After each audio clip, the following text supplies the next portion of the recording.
On a fundamental level, design is about communicating a message.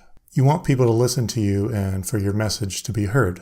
But people are busy, and they're easily distracted. So you must be aware of how much attention your viewer has available.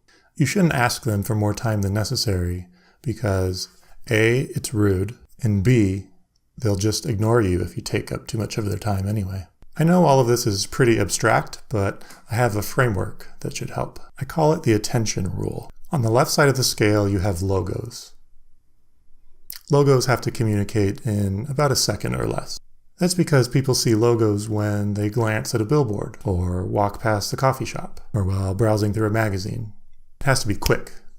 There's very few words and images and graphic elements on this left side, because if we put them there, they'd take longer than a second to digest. On the far right of the scale, we have editorial design. Editorial design is books, pamphlets, magazines. These long-form mediums allow the designer several hours to get her message across. In the middle is everything else. So if you're designing a logo and it's too complex, you'll violate the attention rule, because a complicated logo takes more than a second to interpret.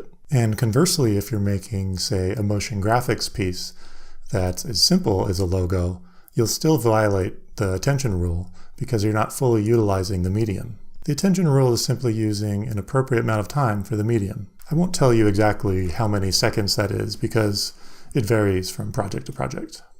But this graph that goes from 0 seconds to an hour is a good general reference tool.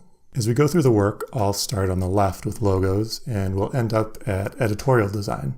So just keep in mind that different mediums deserve different amounts of time to communicate their message.